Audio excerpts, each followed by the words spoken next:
Welcome to the CQN podcast, a Celtic State of Mind. I'm Paul John Dykes and I'm once again joined by Kevin Graham to discuss recent events from Celtic Park. Last week we featured an interview with Lisa Haig, which went down an absolute storm with all of our listeners. We received numerous positive comments via Twitter and Facebook, so keep the feedback coming in, and thank you all for tuning into the show. This week's big interview is with the President of the SFA, Alan McCrae. No, we have not been taking the soup from the Hampden Blazerati, but much rather felt that some of Mr McCrae's recent comments about our club had to be challenged, and we have done just that. All of that a little later, but first of all let me welcome Kevin Graham to the show as the pre-season is already underway. Kevin, have you been happy with our close season transfer activity so far? Johnny Hayes and Kundai Benyu? It's early days yet. I haven't seen much of the pre-season games, so I never saw Hayes' debut the other night there. But pre-season's pre-season, and it's the same way Ken do Benny. I noticed Jerry McCulloch called him Benny yesterday in an interview, so for going forward I'll just keep on calling him Benny. That must be his nickname, will that be on the back of the shirt? Surely Jerry asked him what he wanted to be called, and if they're calling him Benny, then he's quite obviously one for the future.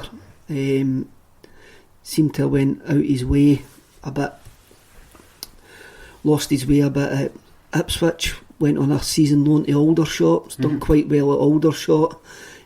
Some bigger teams had a look at him, like Tottenham and teams like that, and we've managed to nip in there in front of him. So it'll be interesting to see where he fits in this season. I think so. When a young player like Benny, is that what we're going to call him? Well, when a young player like him comes in, then I think we would trust Brendan Rodgers. His strength is in youth development. He's obviously got his fingers on the pulse. Another name that's been mentioned is Charlie Musonda, who may well be a £5 million target from Chelsea. So this type of player that Brendan is targeting, when you look at even last season, Kouassi, for example, who we've not seen a great deal of, it's quite clear that he's buying in for the future. These guys may not instantly be in the team or in his plans, but maybe in the next couple of years they will make an impression. If we're what we're rumoured, the guy for Chelsea who was on loan last season at Betis, Real Betis, I think. Chelsea have got a vast amount of young players that they've stockpiled, but for us to spend £5 million on a player, that's not one for the future. That's one to walk into the first team. That is an awful lot of money for us to spend on one player. Absolutely. To develop. Yeah. As a project. As we have done. And this is a problem, and this is probably a market that we're looking at. Chelsea have got a massive stockpile of youth players. Man City have got a massive stockpile of youth players. These players are going to go somewhere. And we've maybe got the Dembele factor now, where we can go to these players. Look, this is what we can offer. Look what we're doing with Musa. Look what we've done with Paddy Roberts. This is a platform. You've also got the Rodgers factor there as well. Rodgers can rightly point to Sterling, Sturridge, Suarez, players that he's looked to, players that he's improved. Coutinho, the two Brazilians at Liverpool as well. He can rightly go to these young laddies. Look what I can do. I can progress you. So it'll be an interesting. I think people having a look for. I think fans having a look for players at 27, 28 might be quite far from the mark there. Guys at 27, 28 that are playing in the English Premier League are still on a fair amount of money, and there seems to be even more money now down south when you look at some of the early transfers. If you're 27, 28, a Bournemouth, a Huddersfield, a West Brom will give you the £80,000 a week. We're not in that league. They'll pay £10 million for you. So these guys at 20, 21 who are kind of at a crossroads of their career, I can see more of them being attracted to come to us. And it's a perfect move for them. As you say, when you look at some of the players, not just since Brendan's arrival, who have come into Celtic, used it as a platform, either move back to the Premier League or elsewhere, and it does work. So it's a good system to have. And as a fan, I'm quite happy to invest in the youth players like the ones that we've mentioned, with the promise that they're actually going to bring some huge amount of quality to the club. I mean, you mentioned there you haven't seen much of the 2 games that we've played so far. How do you tend to tune in when you're not going to the games? So the 2 games in Austria, for example, how are you able to keep up to date with those? Yesterday, I was doing some work in the garden. I bought a wrong hose part. I couldn't get my power washer to work, and I was too busy being bored about the cat who's treating my garden as a litter tray. So I kind of got fed up with all of that. Your cat? No, not my cat. Somebody else's cat. So I went on one of these wee Android boxes and found the game from Austria yesterday. It was like watching a 1980s computer game. It was all blurry and pixely and blocks and that. So I think I watched 6-7 minutes of the first half and the last 10-15 minutes of the second half. And again, the training exercises, it's maybe because the picture quality wasn't that good. I wasn't really paying much attention. It was on in the background. Yeah, I mean, they are training exercises. It's all about fitness. We can't look too much into it, but I think one interesting factor of the first game against Linz, which seemed to garner more attention than anything else, was the appearance of a certain trialist. What was your thoughts on that? I disagree with it.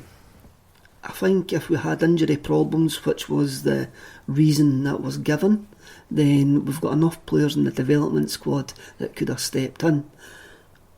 I don't mind the lad using the facilities. We've offered other players the facilities when they haven't had a club. Yes. But for them to actually get a game in a friendly that you've got to have a licence to play, then I'm not 100% sure about that. No, it shouldn't have happened. No, I agree with you, and I think Big Sutton came out and said Brendan can do whatever he likes.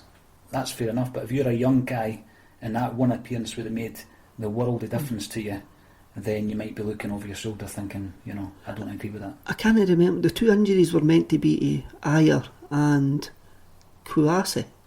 So Ayer's away with Norway, would he be? And I don't know when Kouassi got injured. So if we were short on numbers going on the trip, and it was known beforehand, then why wasn't somebody promoted for the development squad to take that place? I noticed he never played yesterday. No, he wasn't anywhere near it yesterday. No. There was a bit of a, as I say, the balloon went up as soon as his name appeared. It was an interesting one, put it that way. I mean, one thing that we often see at this time of year, Kevin, is a host of loan moves. It's one of these things, really, since the reserve league disappeared, that in order to get young guys mainly some game time, they go out on loan. In the last 10 seasons, Celtic have been involved in 131 loan deals where players have gone out to other clubs. It's an astonishing amount of deals. What may not bode too well for the likes of Liam Henderson, Ryan Christie and Ayer is that of all of the players that have gone out, only Callum McGregor has returned to Celtic Park to make a telling contribution. So that would suggest to me that the loan system probably doesn't work to our advantage. How important then is Callum McGregor to Brendan Rodgers' side? And do you feel that he is often viewed as an unfashionable type of player in the squad? I think McGregor is important to Brendan Rodgers, but he's also important to the whole Lennoxtown, the whole ethos of Lennoxtown. He's important to the young players that we've got coming through, him and KT, to say, yes, there is an opportunity here for you to get into the first team. With McGregor especially going out on loan, being successful in the loan spell, then coming back, he maybe got a break that he came in as Ronny Deila's first season. Yeah. That's when he came back from Ross County, Notts County. He's a tidy player. I mean, Brendan Rodgers called him priceless after the semi-final victory last year. He looks like a very well coached player. He's tactically disciplined. He does his job unnoticed. He looks like a player that coaches love. because they can go out there and tell him, I want you to do this. He'll listen and he'll go and do it. He seems trustworthy. He's been put to left back a couple of times, but he's also got that wee bit of ability as well. He's scored some great goals. There is I think he scored 12 goals for us, and a few of them have been quite spectacular goals. Yeah. He just seems like a modern player that's came through a youth academy. He's tidy. He's coached. Do you notice him? And maybe this is the problem with a lot of players. A lot of the fans take on him. Do we really notice him sometimes when he comes on and recycles the ball really well? He's not spectacular. He doesn't come on and beat 3 men. He'll come on and do his job, go off. Mm-hmm. He's not a water carrier. He's got a bit more ability than that. But do some of the supporters get down on him because he's maybe seen as Ronny Deila's pet? Well, I was going to ask, because he's come through the ranks, as you say, and other players of that ilk get a lot of support. Mm-hmm. I think that might be something that the Celtic fans remember him for. One thing I've noticed about him is when he first came into the side, he did used to try the odd trick and you know, the shimmy, etc., and that seems to have been removed from his game, and it's made him more effective. Certainly for his manager and the management team who are asking him to go out and do a specific job. One of the interesting things, and this took me by surprise, again I looked over the last 10 seasons. Now McGregor is one of only 3 players to progress through the Celtic Academy, make their debut and go on to make more than 50 first team appearances, the other 2 being Kieran Tierney and James Forrest. Now there has to be an honourable mention for Charlie Mulgrew, who did go through the academy, but he was transferred before coming back to make his debut. Do these stats surprise you? And do you think that Brendan Rodgers will increase that kind of figure in the next 4 years or so as we strive to win 10 in a row? The figures don't surprise me because we've got no patience with players that come through. We expect them to hit the ground running and we don't give them time to develop.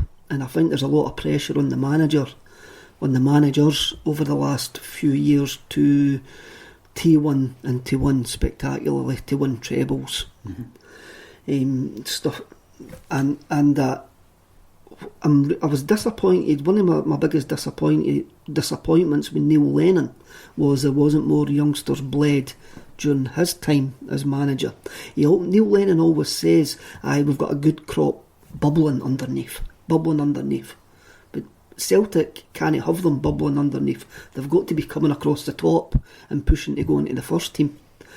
Deila was a step towards that happening. He introduced KT into the team. He introduced Callum McGregor. Also, Neil Lennon did introduce Liam Henderson into the side as well. We have to take that into account. But for Celtic to progress, we've got to produce Champions League players.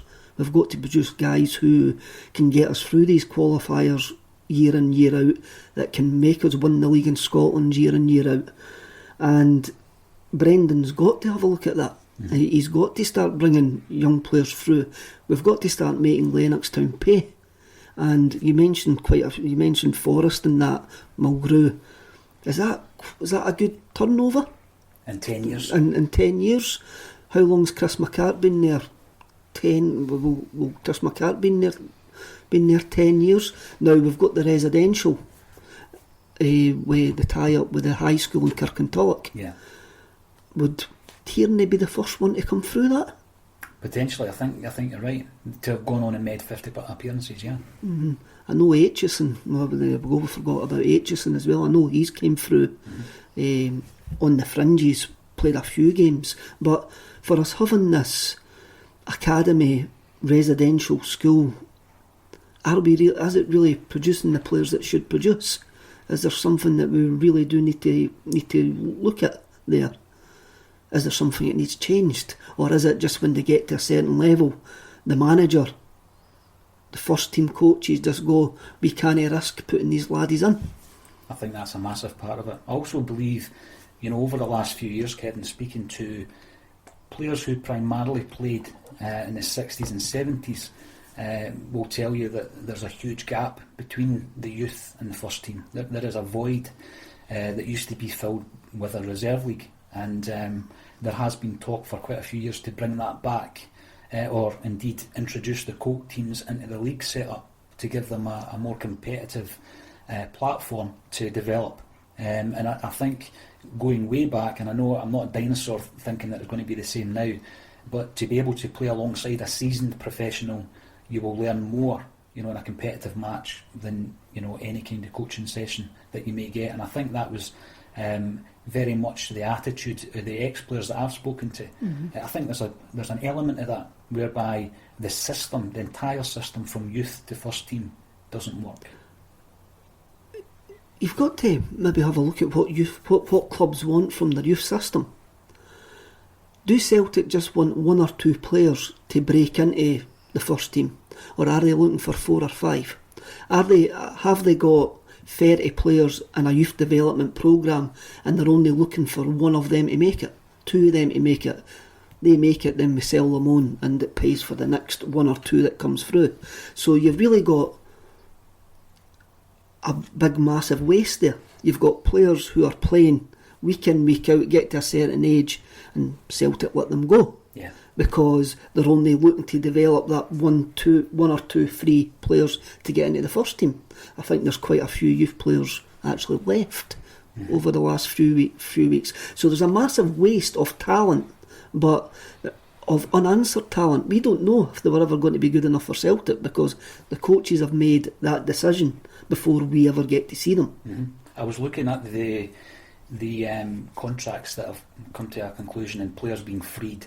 Now, we probably free 10, a dozen youngsters at the beginning of every season, and some of them will be lost to the game entirely. A huge percentage of them end up with other Scottish clubs, so we are giving them 4 or 5 years plus of development, of the best coaching, the best facilities that you can possibly get, and supplying other Scottish clubs, and that's a year-on-year issue. I remember going back to Willie McStay, speaking to Willie when he was talking about McGregor making that breakthrough, and O'Neill only wanted to know about who he could put straight in the first team. It wasn't about giving him a few games to develop. He wanted him in the first 11. He was only going to give that jersey if the boy could make an impression, and at that time McStay believed that the only player that he had at that time was McGregor. But so many other players fall by the wayside and are lost to the game in their early 20s, so it's something that I think the pressure on a club like Celtic to win every single game, it's difficult, but we have always prided ourselves on the youth system. When you go right back to the 50s, 60s, 70s, the players we were producing right through to the McStays, etc. So hopefully he is able to introduce some more youngsters into the fray, from a local homegrown hero to the cult hero. Something we discussed last week, Kevin, was the death of the cult hero, as certain players who become cult heroes amongst the Celtic support live long in the memory. I think we have lost possibly the last of this type of person and player in Effie Ambrose, who's just linked up with Neil Lennon at Hibs. What do you think makes a cult hero? He can't be a main player in the team, and he can't be a star man. He's got to have played during a period or either drought or a bit part in a very successful team. There's got to be a bit there. There's got to be. It's a terrible period, but this player shining light, or we were very successful, and this guy made a great contribution. And the most thing about a cult hero, the biggest thing, bigger characteristic about a cult hero is he's got to have gave his all. He's got to win on that pitch every single game, gave 100%, no matter his level of ability. He's got to have earned that jersey every time he went out onto the pitch. I thought quite hard about this, and there was loads of names that I bandied about. Paul Elliott was one of them. Andy Payton was another. I loved Andy Payton, but then I just kind of went, no, Andy wasn't a cult hero. I just quite liked him. The only 2 cult heroes who I think tick all the boxes for being cult heroes in my time watching Celtic have been Paddy McCourt, yes, and Anton Rogan. Big Anton. Strangely enough, both are Northern Irish. Paddy McCourt had a great nickname, the Derry Pelly. A fantastic nickname. He turned up the day that he was unveiled. He had an unruly haircut, and he also had rumoured issues. He had ability, but there was rumoured issues. Why he had ended up at Celtic at 24. He was actually meant to go to West Brom, right? But he ended up at Celtic. The man had ability. When we spoke about Commons the other week there, we talk about a player that was born to play for Celtic. McCourt was born to play for Celtic. He was a Celtic player. He was. Mm-hmm. His dribbling skills, he was an entertainer, a pure entertainer, naturally gifted, but in the wrong era, possibly. Who knows? I think there was rumours at the time that he wasn't a decent trainer, but then I've spoke to a couple of players who were teammates, and they says nobody trained harder than Paddy. They says nobody. Interesting. It could have been that he came into the game late, and by that point his body hadn't been conditioned, so it didn't matter how fit. Maybe just his body just wasn't physically up to the modern game. The wonder goals that he scored. Never scored a bad goal. Brilliant, absolutely brilliant. I read this in the Celtic Wiki, and I remember this at the time now, once this jogged my memory, but when the final whistle went in the 2013 Cup final, Paddy McCourt was the captain. That's right. Paddy McCourt had the captain's armband. Mm-hmm. Could Paddy have been used more? Who knows, but I think we just need to enjoy the fact that he was here. He lived the dream. He got to play for Celtic. He gave his all when he played for Celtic, and it was fantastic. We always had a great song for him as well. So Anton was the same. Anton, you always remembered in that centenary season, charging down the left, just crossing balls in for McAvenny. Yeah. Like a demented rabbit running across a road, charging down that wing. He gave his all. He was never the best player. He'd probably admit that himself. He had a header that was going by the post that Andy Walker chested into the back of the net. Mind he caught the ball in the box, punched it against Rangers. No, he did do that as well. But then he also scored in the 3-0 victory. He did. He also set up the setting that day and cleared one off the line. It's probably his greatest ever Celtic game. Yeah. He was just a likeable player who was a big part of that centenary side, but an unsung hero. I met him 2 years ago. All right. And it was we were sitting in, it was Grangemouth Celtic Supporters Club 50th anniversary dance, and there was a load of ex-players there, and all the ex-players were sitting at one table, and they says, and we've got Anton Rogan sitting at the other end of the hall. And I went, Anton, I couldn't wait to meet him. And folks say, the 1990 Cup final, but I think that adds to his cultness, missing that penalty. And it's a great save, let's be honest. It was a good save, and there's other players in that penalty shootout that day didn't cover themselves in glory either. Dovjik missed a penalty, did he not? Jakanowski refusing to take a penalty, chucking a tantrum when he was told you need to take one now. So so that's only two players I would class for me as cult heroes, Anton and Paddy.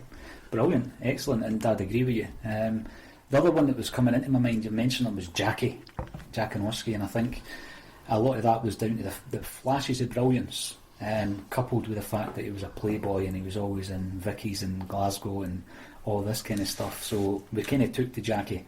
Laura Bradburn on Twitter reckons that cult hero status isn't always about playing ability, sometimes just an intangible bond with the fans. I tend to agree with that. You take to players like Anton because he'd run through a brick wall for you.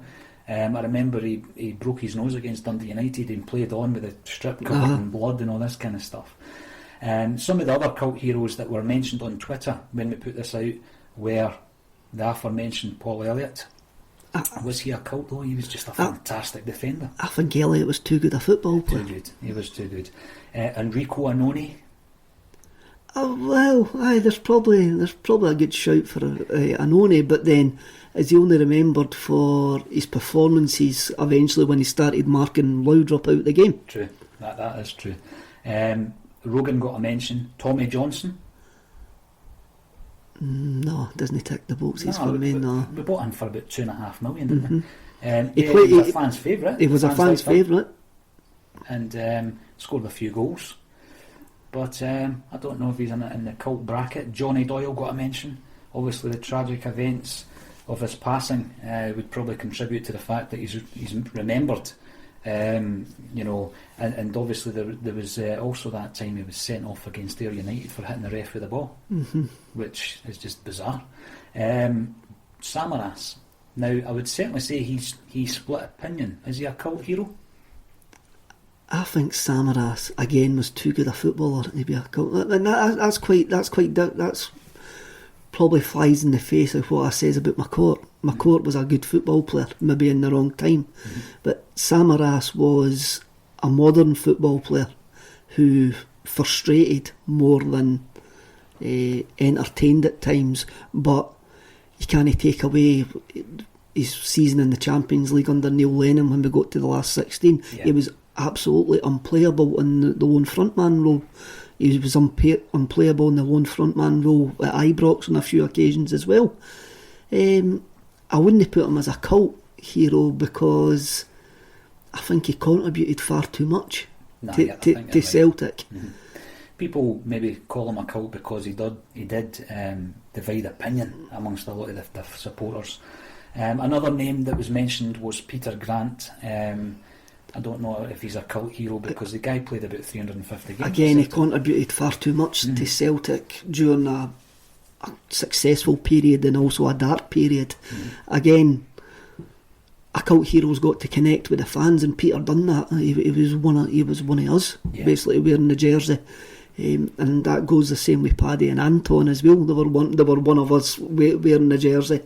But I think Peter contributed far too much. He split opinion. He did that. He did split opinion, but I mean, I was setting up an interview to speak to Peter Grant. He texted me and signed it Peter the Pointer. Brilliant. So, yeah, he was a great guy to speak to as well. Final one, Kevin. Arthur T. at Ollie the G, with a slight play on words on Twitter, stated that Paolo Di Canio was a bit of a cult, wasn't he? An absolute cult.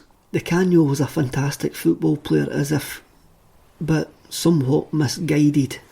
But then again, we're no for Rome, and we didn't understand the Lazio Rome culture. I wouldn't like to. I wouldn't like to slaughter him for his politics, but he was loved wherever he went. Even at West Ham, with him catching the ball, the volley that he scored against Man United, up here at Pittodrie, the chip with the golden boots across the goalkeeper. Again, him, Cadet and Van Hooijdonk are always going to be marked down because of the ways that they left the club. Definitely. And even though Big Van Hooijdonk says he's a cult hero, Van Hooijdonk was a very good player. Cadet, it's just that time, just round about that time. But I think all of them, the way that they left the club, probably left a wee sour taste. And there was faults on both sides. Let's not let Celtic away with.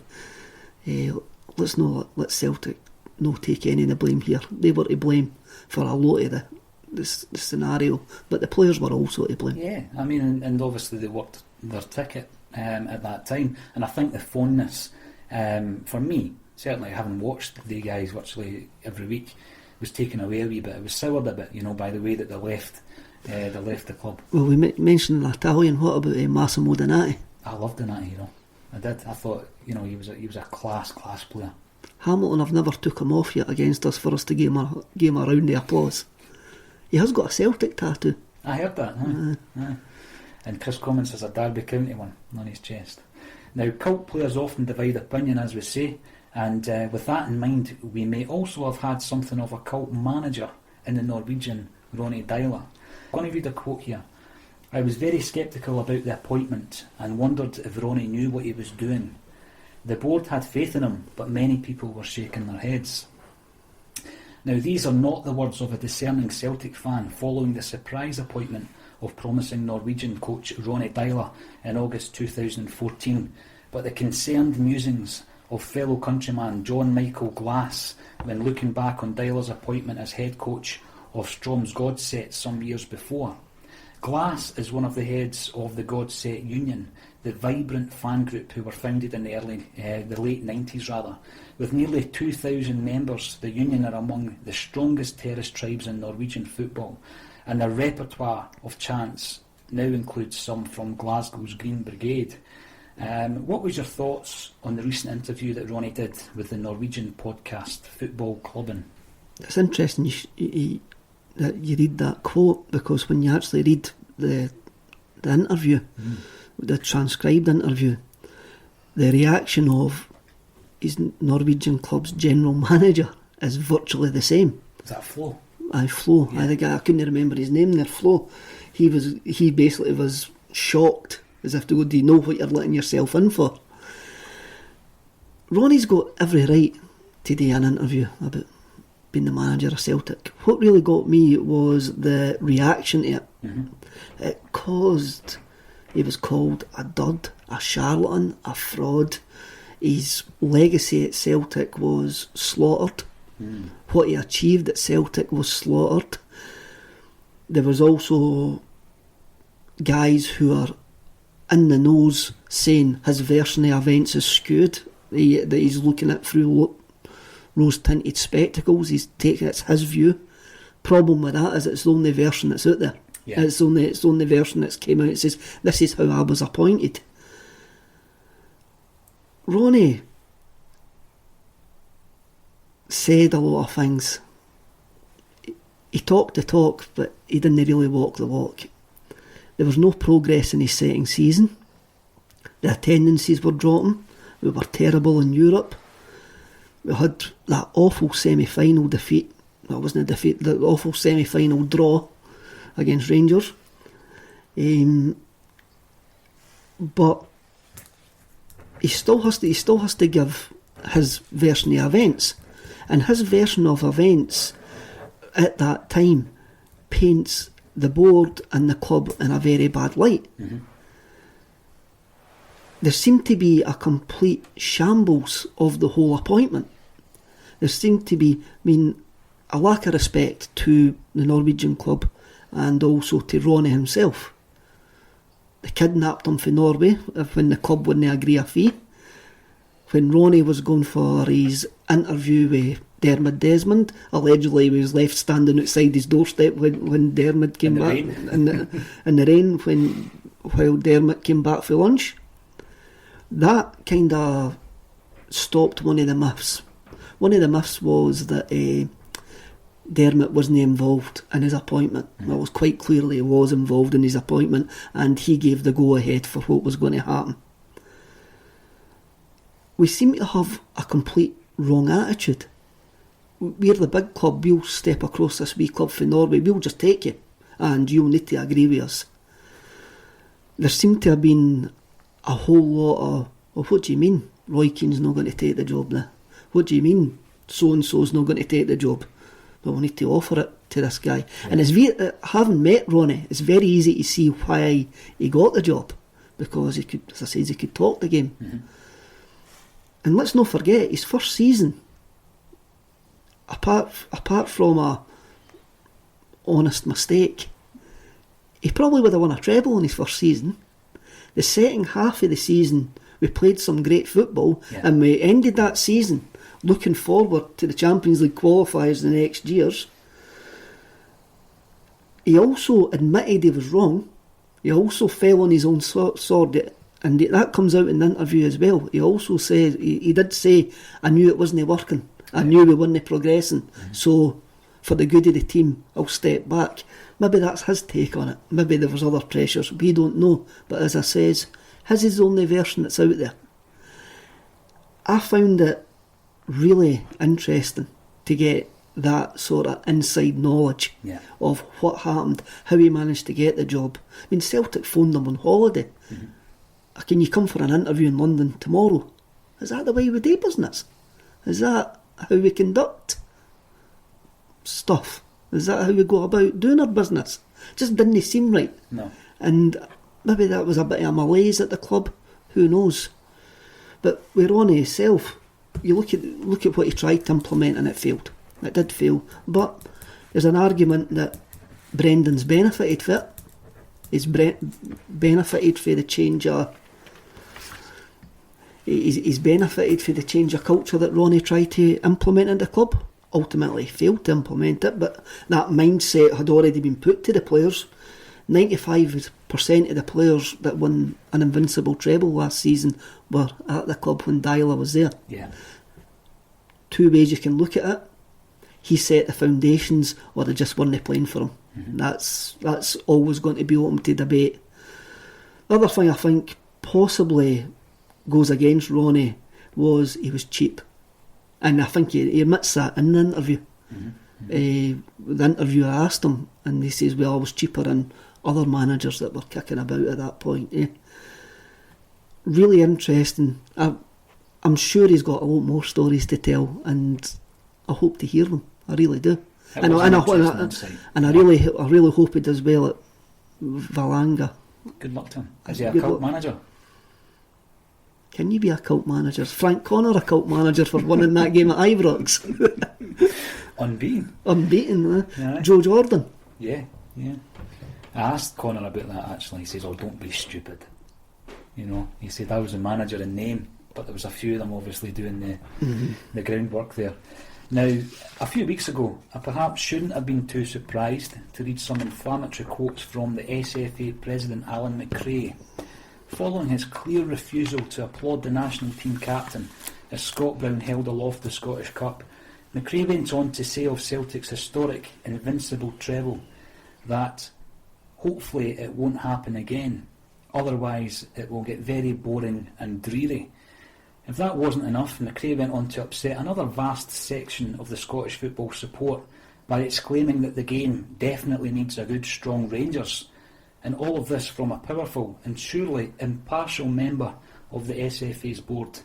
We felt that these comments should be challenged, and at the lack of any action by other media outlets to do so, we requested an interview with Mr McRae. Somewhat surprisingly, he accepted our invitation, and we spoke to the SFA President last week to take him to task over his comments about our club. Here is what Alan McCrae had to say. Sure. I've got to be honest, I haven't seen I never saw all the papers because, I tend not to other than actually reports and matches, I sometimes tend not to bother looking at them, but it doesn't matter. No, basically I had an interview after the AGM with the Sundays. I did the Sundays, and I sort of quoted some of the opening statements in terms of I think the game should be talked up a bit, because over the year I've seen a lot of games, including Celtic. That's all Celtic's home European ties, plus a couple others against Aberdeen.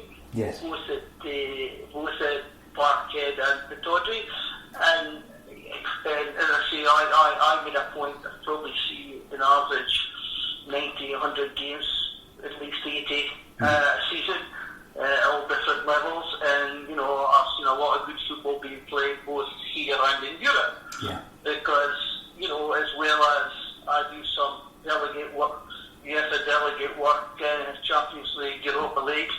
In fact, I'm off to Finland tomorrow. Tomorrow Glasgow, tomorrow Finland, a game on Thursday. Mm-hmm. But that's by the way. So, that's sort of opening remarks. As usual, we start asking some questions. First of all, in terms of, the SPFL, I made a point that I congratulated the team, the manager, mm-hmm. the board, the fans for an unbelievable season for Celtic to go through the Championship, Scottish Cup and League Cup undefeated, as well as that, qualify for the group stages is a great achievement, and so there's games this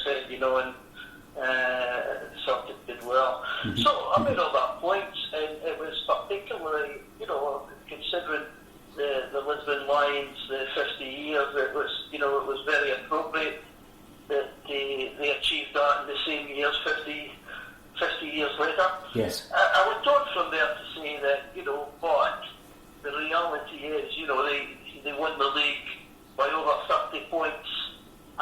No one there to give them a real challenge. I made the point that, Rangers, hopefully they will be able to, in time, put up a decent challenge to Celtic, as would Hearts and Hibs and Aberdeen and St Johnstone. That's the sort of teams I mentioned. Yes. And no disrespect to any other teams, but that's a reality. They need to be challenged. I made the point that, look, it's got to be competitive. If it's not competitive, it'll end up being boring. That's the sort of word they use.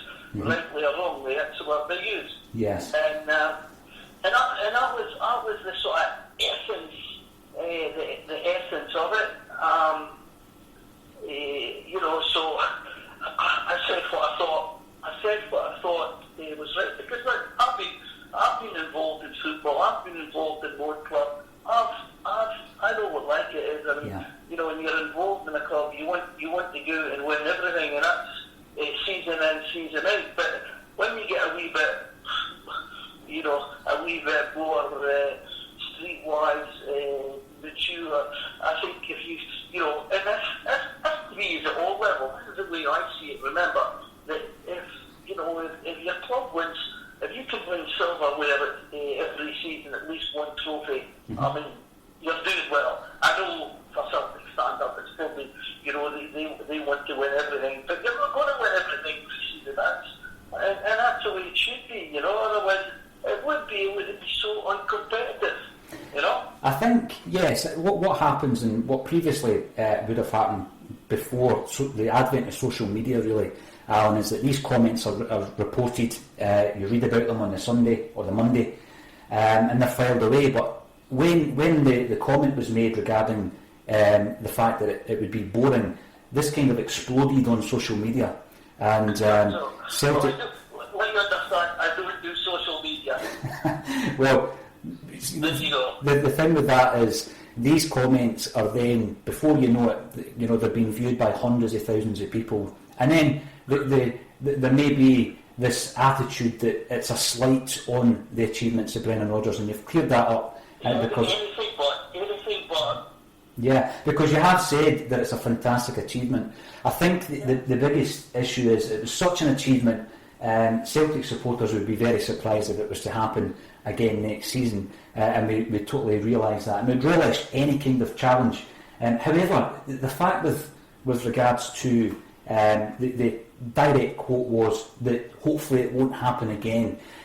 What I think I would like to do is just clarify that this is something that came across perhaps to myself and the Celtic supporting community, people that maybe write and do podcasts, etc., that you are at such a level of the SFA, and you need to be completely transparent, and it's almost as if you don't want Celtic to have that achievement next season. However... Oh, no, that's not the case. The point I'm making, I think the point I'm making is, hey, listen, good luck to Celtic if they can do that every season. But, I like to see trophies and leagues spread about, and I think, I'll support Celtic 100% when they're playing in Scotland, playing in European trophies for Scotland. I'll want them to win every game they can, like I would any other club in Scotland. Sure. If they're doing well in Europe, brilliant. Sure.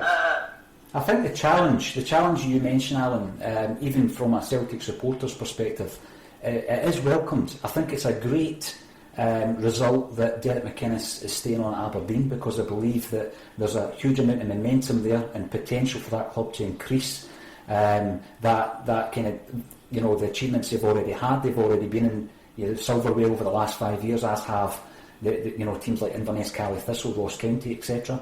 And I think it is good that these teams have sampled that success, because obviously the fans can start to perhaps come back to the games, the ones that have stayed away, etc. But in terms of the challenge, even going back to the last period of dominance that Celtic had, the challenge was so fierce that Celtic were able to go into Europe and compete with these teams, rather than playing a lot of teams that maybe were substandard, Alan, and then coming up against a Man City or a Borussia Mönchengladbach and finding it difficult. So I get what you're saying, I really do, and the challenge that hopefully we'll have next season. There are quite a few teams, and I think... Well, you need challenges, because at the end of the day, look at a couple of years ago, Celtic pre-Brendan, Celtic wouldn't perform as they should be, getting knocked, irrespective of referee decisions, that, getting knocked out of the cups and things like that. Yeah, they were winning the league, but they wouldn't, the season ticket holders were down, the fans turning up at the games were down. I mean, there was a spell there for a couple of years that it was the Celtic, you know what I mean? No, yeah, I mean, the last couple of years previous to Brendan Rodgers, it was a completely different experience, Alan, certainly, going to watch Celtic. I think what you'll find, Celtic fans generally in the club will not view every discussion as coming round to mentioning Rangers, because they very much focus on their own backyard, if they like, and that's something I've noticed certainly since Rangers came into the Premier League recently. But I think the quote that may have been the most inflammatory quote, if you like, Alan, was, we definitely need a good, strong Rangers. And just some of the trophies I mentioned there, St Johnstone, Inverness, Cali. That's my view, and I will stick by with you, Listen, you've got to remember, I live here in a city in Aberdeen, and, it's totally different from the city of Glasgow, which is green and blue, Yes. And I'll confront the comment, and I think I'm quite right in what I'm saying. And, I understand if Celtic fans want the club to win everything, season in, season out, and being new that season in, season out. But me, I want to see other clubs there, whether it's Rangers, whether it's Aberdeen, Hearts or Heads, putting in the challenge so they're not walking away with the league 30 points, over 30 points season in, season out. I take it. I'm entitled to review, and I think you certainly are. Like any of the hundreds of thousands of Celtic supporters. No, you're more than entitled to your view, Alan. I do agree with you. What I would say though is that whilst the Premier League did not have a club playing out of Ibrox, some of these smaller, more provincial clubs, won silverware, like St Johnstone, like Ross County, Inverness, Cali, Thistle, and these teams certainly wouldn't say that they definitely need a strong Rangers, because for me, we were told about a mooted Armageddon, after the events of 2012, and there's many clubs and many supporters like myself who don't feel that was the case. A lot of these teams have actually prospered with there being no team playing out of Ibrox, and that I think is the argument. Do Celtic need a strong Rangers? Well, the fact that we've been so good in the last year is down to one man, and the fact that the fans have fought back. It's amazing the turnaround. When you really think that, okay, there's 2 or 3 players that came in, but the majority of the players are the same players, and it was just the hunger and the desire. You could see that throughout the season. Well, that's what I saw anyway, and they were just miles ahead of everybody else. And they have done it. They have done it with a core of half a dozen Scottish lads. Not all of whom have come through the Celtic ranks, but guys like Stuart Armstrong, who has fulfilled his potential over the last year. He's looked great at international level as well. And again, I would applaud that, and I take all your points on board, Alan. And I totally applaud it, Now, one thing, and I must apologise, because you came to my attention after, and you say you don't use social media, but it was after one of the most memorable Scottish Cup draws last season, with someone who I think is a friend of yours, Rod Stewart, is that right? Is he a pal of yours? Yes, I've known Rod since 85, the first 1985, the night of Jock Sneed died. All right. We were together playing at Cardiff. Now that was phenomenal. That was a phenomenal... people said it was embarrassing. I found it hilarious. What exactly was the story with that, Alan? Was there a few sherbets taken before the cup draw? I think he'd had a bit of lunch normally he'd done a few glass of wine, but he was fine. In fact, but you know, the fact he knew me, and the fact that we had a problem a year past one of the balls splitting and that, he said, you thought you were going to have, you thought it was hell and fun that day. He said, this is going to be more fun today. And I thought, oh, here we go. Well, it was. I found it hilarious, to be fair. And I know that you don't do social media, but it spread like wildfire, Alan. Now, the other thing, I'm passionate about Scottish football as much as I am about my club. And hopefully that's coming across here. I'm not just, got the blinkers on in terms of my own club and forget about everyone else. However, there has been developments in the last few weeks in relation to information and evidence that's come out on the Craig White trial, Alan. You're at a very, superior level within the SFA. Is there going to be any statement in relation to this new evidence that's come out? I can't make any comment on that. Anything that's live at Mars, no way I'll make any comment on. No, I respect that. Any comment that might come up be made will be made through the normal channels. It will be made through the chief executive if there's going to be any comment, but I'm not going to comment on that. No, that's fine, and I totally respect that, Alan. Because it's something that's live and I can't comment. Okay, and you say that it will be Stuart Regan that will come out and give an official statement if indeed that is what the SFA decides to do. Yeah, actually, that would be the normal procedure. Should the board and Stuart told me that it would be the man, but I'm just going to make no comment on it, and that's what I always do, especially when it's something is live as that is, and sure. It just can't be done. No, well, I look forward to that statement when it arrives, Alan. But thank you so much for your discussion today. I've thoroughly enjoyed it. I really have. And okay. Could you imagine if we had 4 teams on a par with Celtic? Wow. Well, this is the thing. Yeah, being honest, it's so difficult to see because to get up there, your club had a brilliant season, and there's no reason why they can't repeat it, and that's why I suppose that it's the old chestnut Scottish Cup, League Cup's always likely to be the one that depending on the pressures elsewhere. And it was quite. I think it is unique. I see that, and maybe I used the wrong word in what I said there, but it was just to make a point in terms of we can't have a club walking away with the league with 30-odd points every season. That wouldn't be very good, would it?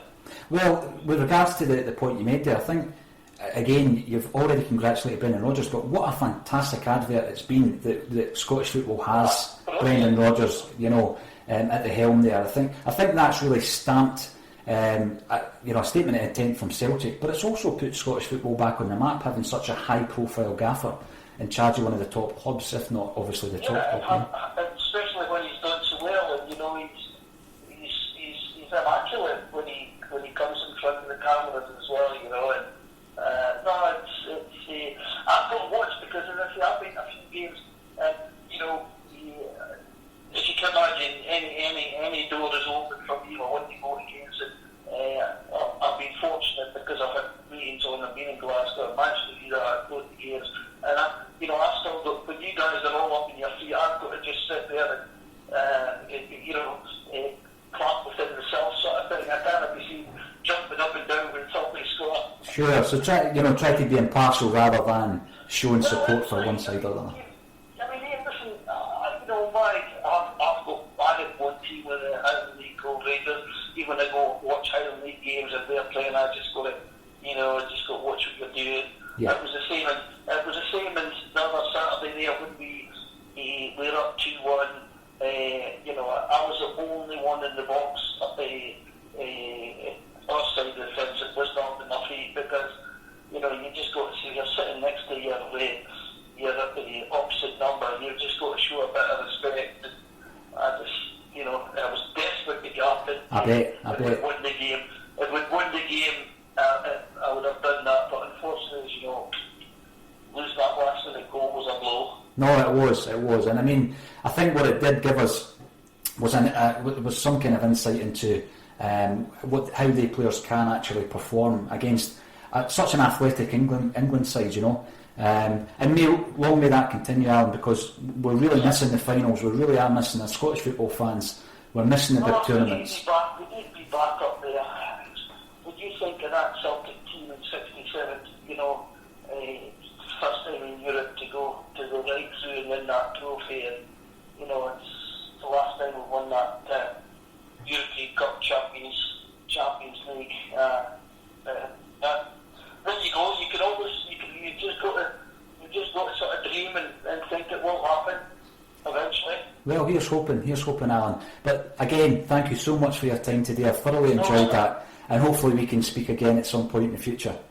So, Kevin, what is your thoughts on Alan McCrae's insistence to stick by his original comments? Does this show impartiality in your view? I think it's maybe no impartiality, maybe that's a strong word. I think it just shows the mindset of the SFA and the SPFL, where everything's done for commercial reasons. Yeah. And I think everything since 2012 has been done for commercial reasons. You look at Mr McRae's history, and he started off as a player, then the chairman at Cove Rangers. He was the president of the Highland League. He was a council member of the SFA. He's currently the president of the SFA. He sits on a couple of boards, the main board, the professional game board and the non-professional game board. He sits on the board with guys like Ralph Totten, Mike Mulroney, Tom Johnson, Barry Jackson, Gary Hughes. Big names in Scottish football, I'm sure we all agree. What's the structure of the SFA? What's the structure of these boards? The boards are there. On the SFA website it says, for corporate strategy and top line decision making. Right. What does that mean? Is Alan McCrae qualified, or is he just a jumped up bowling club committee member who's now it was his turn to get the seat at the top table? Scottish football has been commercialised beyond. Football's been commercialised since 1992. TV money. What the SFA and the SPFL are trying to do is protect 40,000 season ticket holders and 5,000 away fans. I understand that. Me and one of captains a couple of weeks ago met Neil Doncaster as well, and he virtually says the same thing. Not about having a strong Rangers, he says, but competition brings more sponsorship, more money into the game. Right. Maybe Mr McRae has been a bit mealy-mouthed about the way that he said it, but the sentiments are no different. It's all to do with money. The problem that you do have is if the decisions that they're making seem to favour one club, and there's a very big argument that has happened since 2012, and obviously with what came out at the Craig White trial and the Resolution 12 boys as well, who have discovered that there's maybe a bit dubiety about a European licence being given the season that Craig White took over. Yeah. When the decisions start to favour one team, then you've got a problem. Then there's a lack of governance, a lack of transparency. You have a look what's happening just now. What came out of the Craig White trial was very clear from my limited understanding there. Donald Finlay basically says that David Murray and the board at that point drove Rangers into the rocks. They were already going into the rocks before Craig White got involved. There's now what the Resolution 12 boys are trying to uncover or get the SFA to admit that they helped that European licence, knowing full well the financial catastrophe that would have hit Scottish football. As I've said at the start of this, everything since 2012 has been done for wholly commercial reasons. Yes. You've got the new club, old club, it's for a cash cow. That's all it is. It doesn't stand up to any sort of scrutiny whatsoever. It's all because I mentioned names on the board there. I mentioned Mr McRae. Now, Mr McRae could be qualified. I don't know what he does in his professional life. I don't know what he done before he was a player with Cove Rangers or the chairman of Cove Rangers. But are these the guys to run a professional game? A professional game that's worth millions and millions of pounds. In 2012, the desperation to keep a Rangers alive, was it just because none of them had the brains, the intelligence, the work experience to go, let's reboot Scottish football? This is a great time to get away from the status quo, the two teams, and move forward.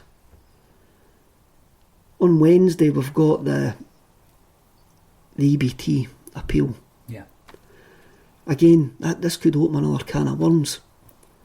We spoke to, me and one and captain spoke to the SPFL, Neil Doncaster and Ian Blair. We didn't go on to speak about this. We went in to speak about away ticket allocations and TV deals. But this came up in conversation.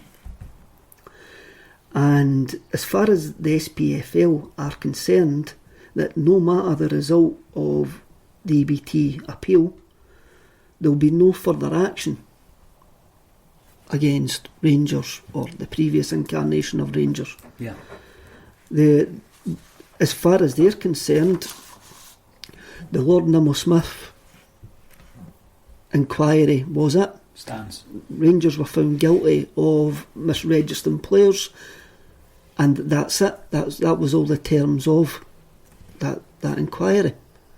What we know is that Celtic have parked Resolution 12 until the Craig White trial was finished and the EBT appeal has passed.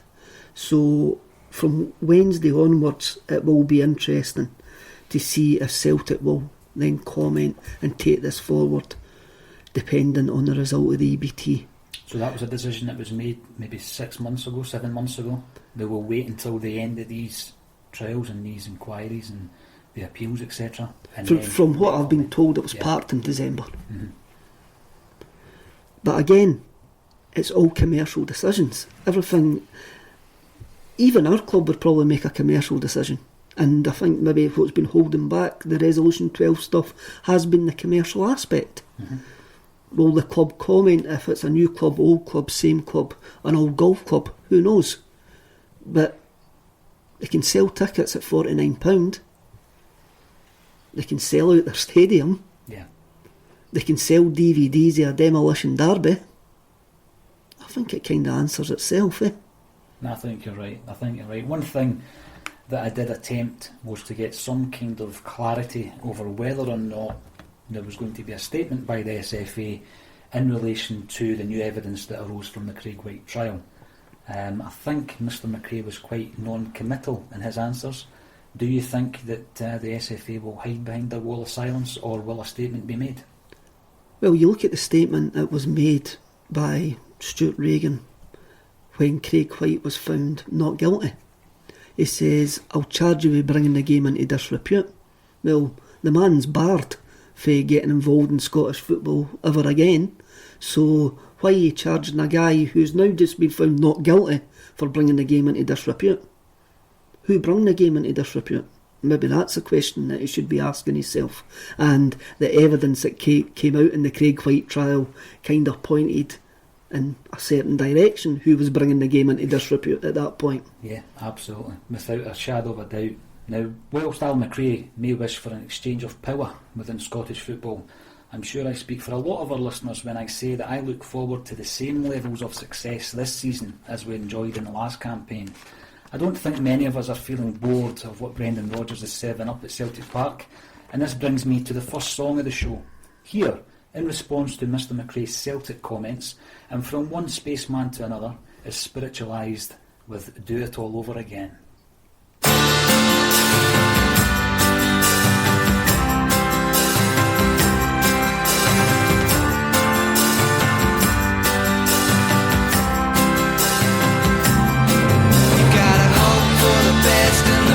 Looks good now, baby.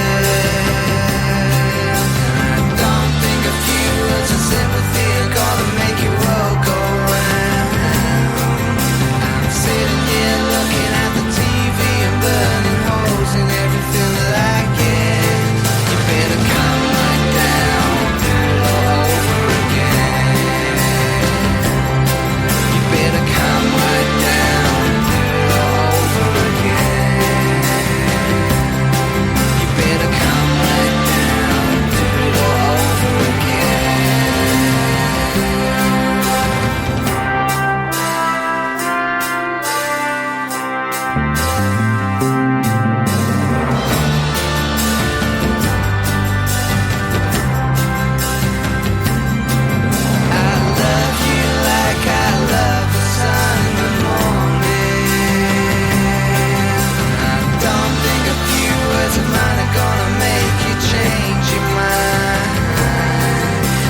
So Kevin, was Spiritualised a band that sparked your interest back in the 90s? They did. My two cousins who got me into music, I need to mention them because I know that they listen, Gary and Scott, were massive Spacemen Free fans. And I remember Gary had the t-shirt, "For all the children who have effed up in the world, we give you the Spacemen Free." And I always wanted that t-shirt, but I never got it. So I was aware of the Spacemen Free. When Spiritualised released Laser Guided Melodies, it was about when I got my first CD player. The first two CDs that I bought were Blur, Leisure, that we've already spoke about, and Laser Guided Melodies. It was the first CD that I bought. I loved that album, I loved Pure Phase after it, but again, last week, the 20th of June, it was 20 years since Ladies and Gentlemen, They're Floating in Space, came out. And I remember a couple of weeks before it came out, we went to see them at the Garage in Glasgow. And it was a fantastic gig, really fantastic gig. And I think I must have saw them 15, 16, 17 times between then and the track that you played was on Let It Come Down, the 4 years in between that. They were a fantastic live band, up there with the Primal Scream at that time as the best live band kicking about. I also saw them in Edinburgh doing the Flux Festival. And when I say them, Spiritualised is basically Jason Pierce. And it was just Jason, an orchestra and a choir. And it was fantastic. And I think you can hear that influence in Let It Come Down. Let It Come Down is a very stripped back, it's almost a pop album for them if you like. Very lush textures, very relaxing. It was recorded at Abbey Road. And I think you can hear what he done live in the Flux Festival fed into that album, definitely. Something of a genius is Mr. Pierce, isn't he? Musically. Musically, yes.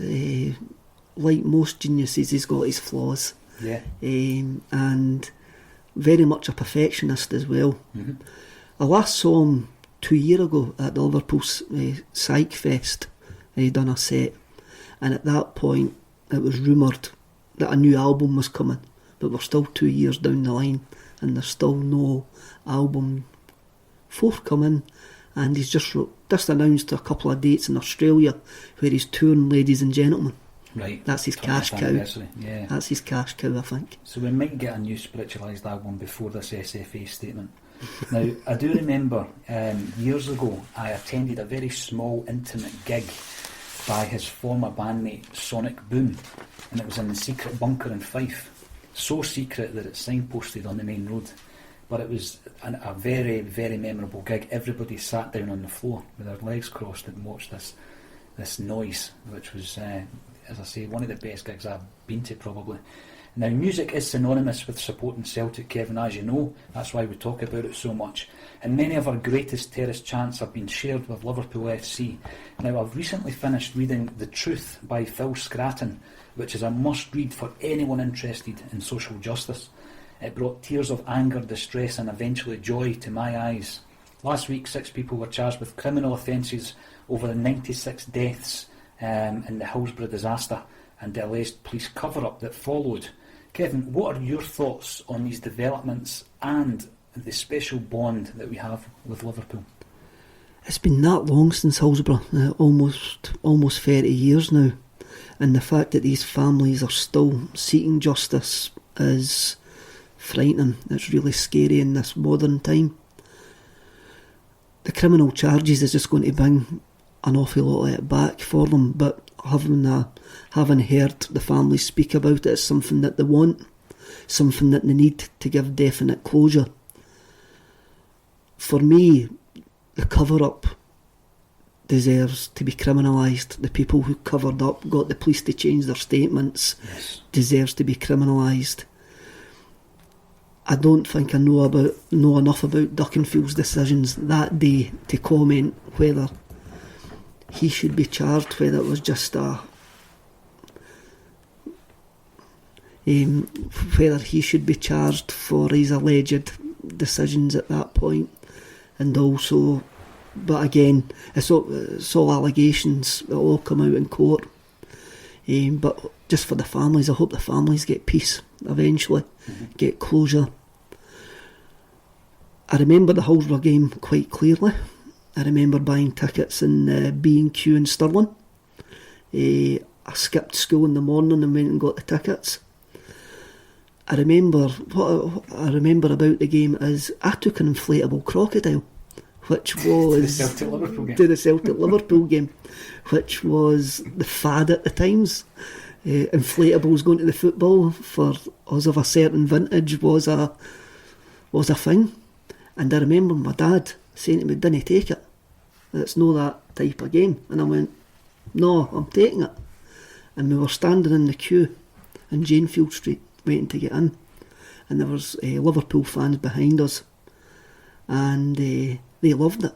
They loved the fact that they were going to the football again, and here was this young kid who didn't think nothing about it, was going to see a great Liverpool side, a fantastic Liverpool side. I was really looking forward to seeing Barnes, Dalglish, Ian Rush, Beardsley, the whole lot. I turned up with an inflatable crocodile. And looking back on it, I can see my dad's point. But they loved it. They loved the fact that they were going back to the football. And that day, they never walk alone that day. Fantastic. And I always had a soft spot for Liverpool anyway. Growing up in the 80s, there was a big Scottish contingent at Liverpool. They were also very successful. But I think Hillsborough, who else was Liverpool going to play? What city were they going to play that game? Glasgow was a natural fit. Celtic were a natural fit. We made some good friends that day. It was the following year there was a group of Liverpudlians came up from the Quiet Man pub in Liverpool for the 1990 Cup final. So I think Celtic and Liverpool are sort of joined. It's apart from You Never Walk Alone. I know the origins You Never Walk Alone, who sung it first, is a bit of online banter, and also the start of the relationship between Celtic and Liverpool wasn't the best in the Cup Winners' Cup game in 1965. But I think we're like Scousers. I think we've got the same mindset. I think the Celtic support are knowledgeable like the Liverpool support. They appreciate good football and understand the game a bit more than some other fans. We're a bit more knowledgeable. We've also got the politics, we've also got music, we've also got the Irish roots of the club as well. The cities are very similar. It's a perfect fit. I think so. The first game I ever went to, the first ever Celtic game I went to, was the Tommy Bonds testimonial, once again against Liverpool. At that stage, I must admit, I wasn't a big Liverpool fan. I didn't really know the history of the club, but my big brother was. But ever since then, I've always had this affinity to Liverpool, and I think it was rubber stamped after the Hillsborough game. But you're right, back in the 60s, the Celtic fans threw glass bottles on the pitch, and one of the young boys, I think he was maybe a ball boy, got hit in the head. He was comatose. Thankfully, he pulled through that. But when the Liverpool fans came up to Glasgow, they were welcomed with open arms, and the Celtic fans really took them to our hearts back then. You also had the Shankly-Steen relationship. Kenny Dalglish gone down there, and of course Brendan Rodgers now managed both clubs. So I think, that long may that relationship and that friendship continue. Another thing I wish to speak to you about, Kevin, is over the last few weeks you've had your very own Hampden hat-trick, where you've attended the National Stadium on 3 different occasions for 3 very different events, and I would just like to hear about your own Hampden hat-trick. Well, obviously the first one was Tom Roddick. That's a moment of a Celtic generation. We've discussed this before. That's a moment of a generation. I can't think of a better Hampden moment since the centenary season, a last minute winner at Hampden. It could also be said it was the greatest Celtic moment at Hampden. Might be. It's up there. That's it. It's definitely up there, yeah. in my 30 odd years watching Celtic, I can't remember one it meant so much, had so much riding on it, and it was absolutely fantastic. That explosion of emotion, you know. The second one was obviously Lee Griffiths' free kicks against England, especially the second one. I kind of, my mate that I go to the Scotland games with, Grant, he's a Rangers fan, so we go to the Scotland games together, eh? And I was talking to him the week after the Lee Griffiths second goal, and he was going, it was his greatest ever moment at a football game. Even better, and he mentioned a couple of things where I thought they were really terrible moments in football, but and he says, surely it was yours as well. And I was like, well, no, the Tom Lodgett's goal the 2 weeks before was up there for me. Then I had John Hartson scoring at Anfield when I was in the Cop. That was a bit better. And he went, you're just not going to admit that, eh? So he was quite disappointed in me that it wasn't as high. But when you have a look at that Lee Griffiths goal, it is a moment in Scottish football history now. It's up there with Dalglish scoring against Spain, McFadden scoring in Paris. Yes. The SFA released a YouTube, and it was of people videoing the celebrations when Griffiths scored the second goal. And it's everywhere. It's in the ground, it's in pubs, it's in Australia, it's in America, and it's utterly amazing. It's a momentous moment that I don't think Hampden will see again. Since Hampden's been rebuilt for a Scotland game anyway, I don't think Hampden's seen a Scotland moment like that. No, you're right. It's not something as great as that will be replayed for years and generations to come, and you were there. You've seen it in the flesh. It was a great moment, absolutely quite a surreal moment, like when it left his foot, because I was behind it. But then again, you just do the typical Scotland thing and we equalise, and that's it.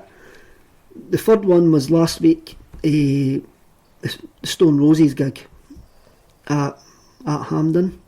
Again, there was a lot of doubts and moans about Hampden as a venue for a gig.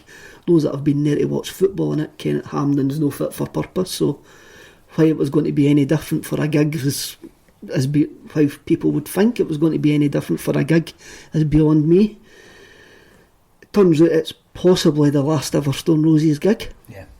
Ian Brown's got some solo stuff to do, some contractual solo stuff that he needs to get done.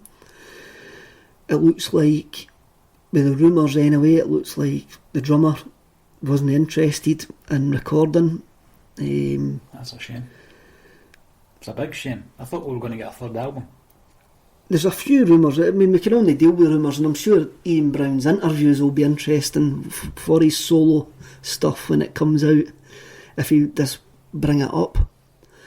One of the main things is what I learned reading on quite a few of the message boards, and there's a couple of guys on the message boards that you do know that know them. Right. And about 10 days ago, one of them started posting, this is it. I said, there's no more. Ian and Ronny are just not seeing eye to eye. Ian wants to record new stuff, Ronny doesn't. Ronny has problems with arthritis, doesn't want to go and sit in a studio. He struggles to do the live gigs apart from taking heavy duty painkillers. Right. So he's not interested in going in the studio, he's not interested in the promotion. But Brown's quite a creative guy, 6 solo albums in 11 years. Yeah, so I can probably see how in the last 5 years he's been itching at the bit to get stuff out. They released All For One and Beautiful Thing. Seemingly Ronny doesn't play on Beautiful Thing, he never turned up for the session. It was you that told me that. Very surprising, because of the 2 songs, that was the one that really I took to. It was Beautiful It Thing. was rumoured that he never turned up for the session. So did they have a session drummer in, or was it on a loop, or? It was on a loop. Right. Also for this tour, it was rumoured that they had another drummer ready for rehearsals because they didn't know if Ronny was going to turn up. Can't work like that. Nah, especially when a lot of money involved now. So that's This is the thing. And that, when you look back at Made of Stone, the Shane Meadows documentary, there was a lot of tension in that, it didn't seem to be between, although Brown made the comment live on stage, didn't he, about Ronny, and he was dashing off after gigs straight away, and there seemed to be a bit of tension back then, but I just hoped and prayed for a new album. If everything you say is true, it's very unfortunate, but I look forward to the new Ian Brown LP, because I've been a massive fan of all his soul stuff. It'll be interesting to see who he's worked with. For what he's been telling people, that he's got about 90 songs written. So it'll be interesting to see who he chooses to work with, because he's worked with Dave McCracken on virtually all his soul albums. So it'll be interesting to see if any Squire or Manny get on the... It'd be good, even for a couple of tracks. Have you heard a Squire guitar lick or Manny, The gig as well, there seemed to be a freedom, the way that they played. There was an attitude, there was an energy, there was a bit of a swagger. It was almost as if the pressure had been lifted off them. And Manny, his face when he started I Want to Be Adored, it wasn't a panic, it was genuine upset that it was maybe going through his mind. This is the last time I'm going to do this with this band. And after Resurrection as well, he was visibly upset. Really, that kind of gave it away. Also Ian Brown singing the refrain for Beautiful Thing. It's a beautiful thing, but it's time to say bye-bye over and over again, And his comment before she bangs the drums, don't be sad it's ending, but be grateful it happened as well. But I never usually film at gigs. I'm usually against filming at gigs. But the Maida Stone that they done that night was the best version of Maida Stone I've ever actually heard. And I had to start filming it. There was something in the air when the guitar lick started. It was magical, absolutely magical. It was sorry Grant, it was better than Lee Griffiths. And the thing with the Roses is they've always had that connection with Scotland, be it early gigs in Greenock, Glasgow Green. Squire and Brown used to come up here to write. They used to go to Elphinstone, which they reckon was the reason they wrote Elephant Stone. I didn't They ken used that. to come up and they've always been fond of coming up to Scotland. Hopefully one day we can get Manny on this show. That would be brilliant. And we can ask him a few questions. Now that we're speaking about music, Kevin, this is a nice link to bring us up to the closing track of today's show. Could you tell us a wee bit about this band and why you've chosen them? This is a kind of late substitution, because I was going to play Maida Stone, but next week's guest kind of stole my thunder with his musical choices, so I had to kind of change it. And it was an easy change. I've picked Mogwai and Culverin, which is from the new album Every Country's Son, which is out in September. I think it's out in September. It's produced by Dave Friedman, who produced Mercury Rev and the Flaming Lips, who we spoke about last week as well. He also produced Rock Action by Mogwai in 2000. I wasn't really a big Mogwai fan until about 6-7 years ago, when I got more into electronic music. Then I realised, I saw Mogwai live and I was like, oh yeah, I've missed something here. Really, really missed something. So they're now one of my favourite bands. Are you going to see them in December?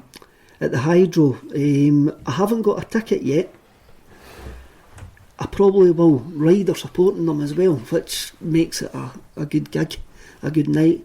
I went to see them last year at the Edinburgh Festival, when they done Atomic, and they played the documentary. There was a big screen and they played underneath the big screen.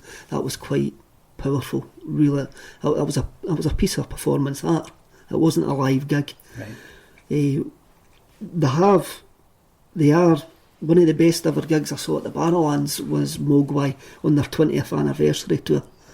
That night they nearly blew the roof off the place when they were doing My Father, My King, the last song. I think it lasted about 20 minutes, and when you just thought it couldn't go any louder, it just, Mr. Braithwaite just kept on standing on a pedal and it just seemed to take it up. I think my ears rang for about 3 days after it. It was superb, really, really good.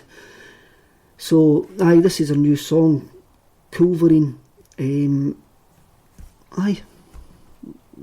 just play it and let's get going. Absolutely. And as you said, next week we do have a guest. I won't reveal who it is, who was also at the Stone Roses gig at Hampden, who is so much of a music fan that he insisted that he picks the music. So we've allowed him to do that. He's an ex-player who didn't play for Celtic. So you can listen in next week. But thank you all for listening to our first 3 episodes. With your help and support, we will continue to offer you new discussion, interviews and some musical interludes thrown in too. Here with Culverine are a band with a Celtic state of mind, the phenomenal Mogwai.